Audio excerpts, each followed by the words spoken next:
When you survive a war, you start to believe you've seen everything life has to show. That's what I thought for years as I quietly aged, watching the world spin faster and faster around me. I was the man who came back, the one who built a family, paid his bills, raised solid walls around his loved ones to shield them from life's storms. But there was one thing I could never build: a bridge over the void I carried in my chest. A void no one saw, but one I couldn't ignore. I, who learned to fix engines, hammer fences and raise roofs, never learned to spell difficult words without hesitation, never finished my studies as I had promised myself long ago before leaving for the front. And no matter how I tried to bury that shame beneath medals and the wrinkles of bravery, it crept into me in the quietest moments when no one else was looking. It was on an ordinary afternoon, one of those that seem harmless, that everything changed. I was sitting on the porch of the house I'd lived in for nearly 50 years, the old rocking chair creaking under my weight, the smell of sun-warmed wood filling the air, my grandson, with his bright eyes and curious way, as if he still believed. Adults knew everything, approached with a simple, disarming question. "Grandpa, where's your diploma? Are we going to hang yours on the wall too?" It hit me like a shot at point-blank range. I smiled at him, as we always smile to hide our weaknesses, and made some joke to change the subject. But inside, the question echoed, stripped of malice, piercing my chest with a pang of shame and longing. That night, lying in a bed that felt too vast without my wife by my side, I stared at the dark ceiling and thought of all the promises youth had stolen from me. I remembered the friends who never came back, the dreams we left in the blood-soaked mud of the trenches, the plans we froze, thinking we'd have all the time in the world to thaw them later. But later never came. Except now.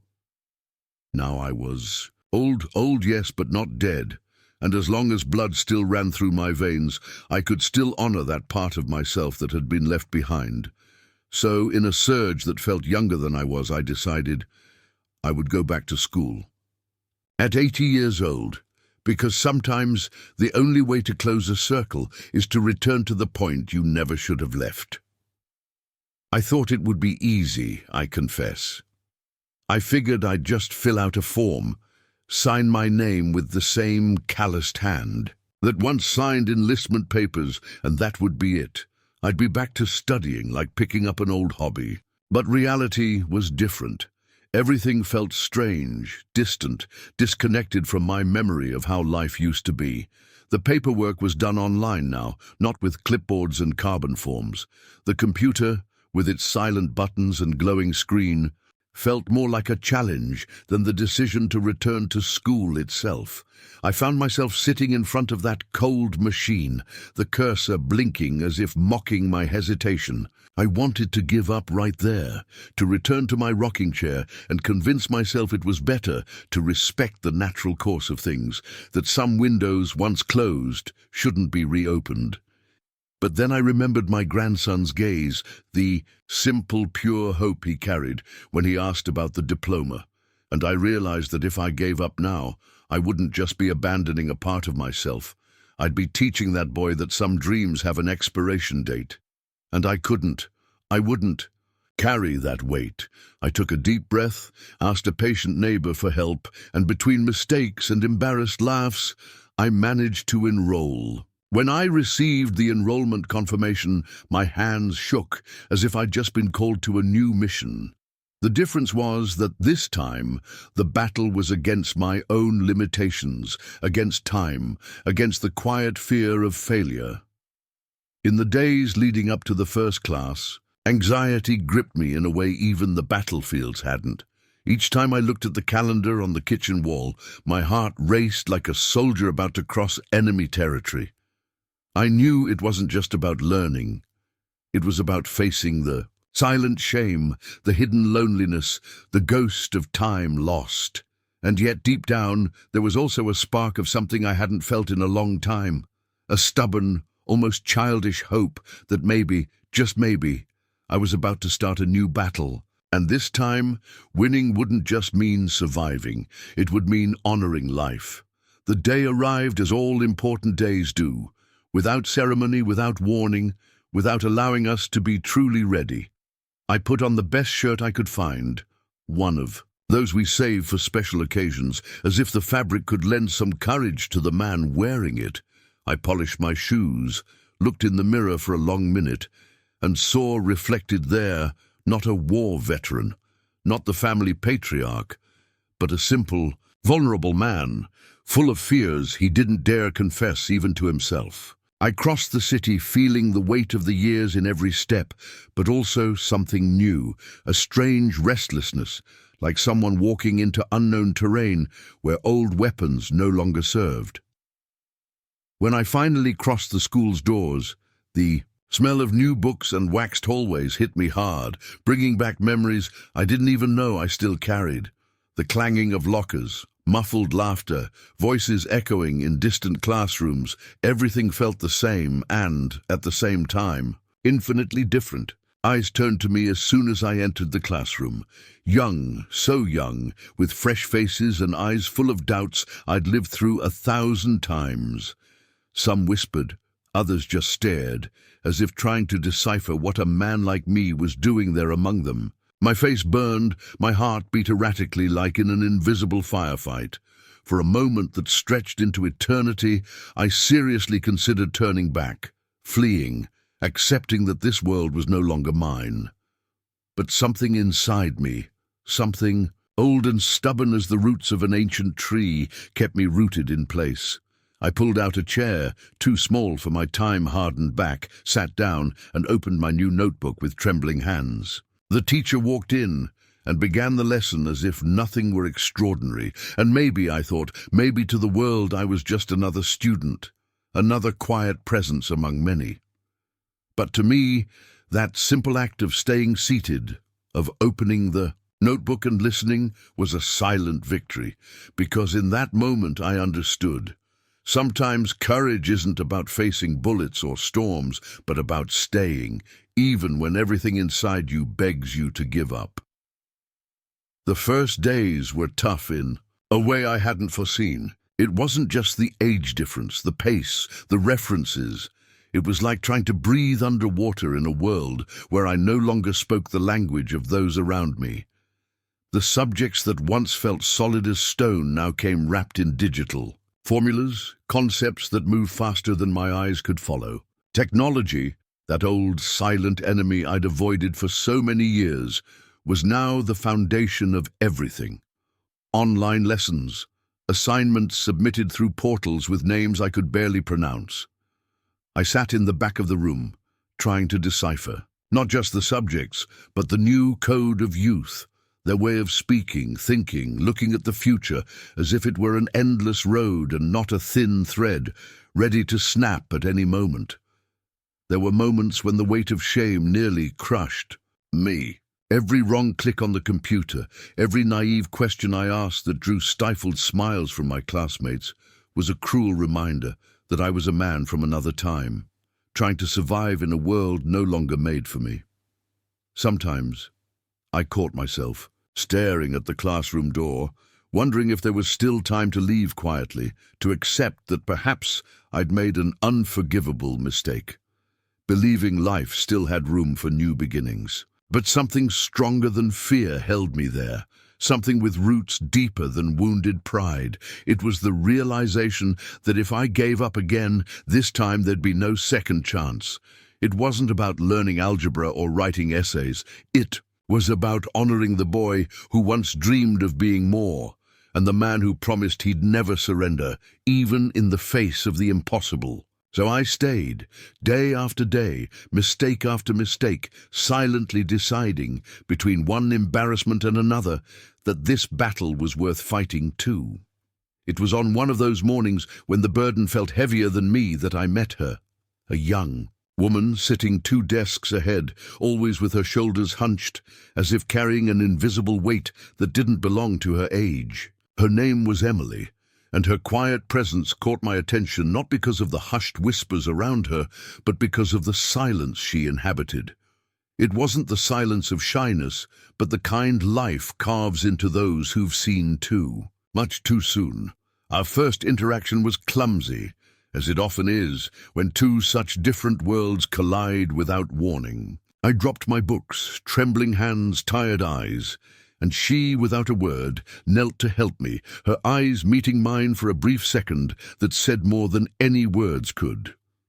From that day on, a silent bond formed between us, subtle as the wind that passes without making a sound. Emily helped me with technology, explaining terms that sounded like a foreign language, and in return, I shared stories of a life that, to her, seemed as distant as the tales in old books. I learned that, despite her youth, she too fought her own wars, a fractured family, a loneliness hard to bear, and a secret desire to give up that I recognized because it mirrored my own.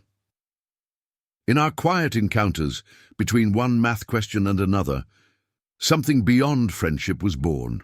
It was an invisible alliance, like battlefield brothers who, even without exchanging vows, know they depend on each other to cross life's minefields. Seeing Emily fight to keep from fading reignited strengths in me I thought were lost. And realizing that somehow my presence also offered her shelter, I understood that maybe I wasn't there just to learn formulas and concepts. Maybe I had returned to learn what truly matters, that courage is sometimes found in the small choices to stay, to try again, to not turn your back on those walking beside you in the dark. Over the months, something began to shift in the classroom, and within me. I was no longer just the strange old man in the back. I had somehow carved out an invisible space among them. My younger classmates, once hesitant, began seeking me out for help with essays, to hear stories from another time, as if, in the midst of their rush, my words offered a silent anchor. It was strange and beautiful, this exchange of worlds. I, who so feared being a burden, now discovered that my presence carried a different weight, that of a living testament that time doesn't kill dreams. It only puts them to sleep. And all it took was courage to wake them. Emily was changing too. Her eyes, once so downcast, now met mine with a new firmness, as if she finally recognized her right to take up space in the world. On one of those days when the cold wind seeped into the hallways and the books felt heavier than usual, she sat beside me and in a low voice said, "If you can do it, maybe I can too." I didn't know how to respond. I didn't need to. In that moment, I realized that without meaning to, I had planted something, and maybe that was what I needed to do all along. Not just learn, but leave roots that would keep growing even after my feet could no longer walk. Between exams, assignments, and the shared silences along the way, graduation drew closer, a milestone that for many was just another step, but for me represented a battle won with every small stride. And though the road had been full of stumbles, exhaustion, and sleepless nights, a certainty grew within me, with the quiet strength of things that don't need to be said. I was no longer the man who had crossed that door months ago, carrying only shame and fear. I was, once again, a student of life. The final challenge came as true tests of life always do, without warning, without choice, without mercy. With only a few weeks left until graduation, they announced the final exam, test that would measure everything we'd learned that year. For many of my classmates, it was just another obligation to conquer among many. For me, it was a monster crouching by the roadside, waiting for the right moment to bare its teeth. The news hit me like a punch to the gut. For days I walked with the sensation of carrying invisible stones in my pockets.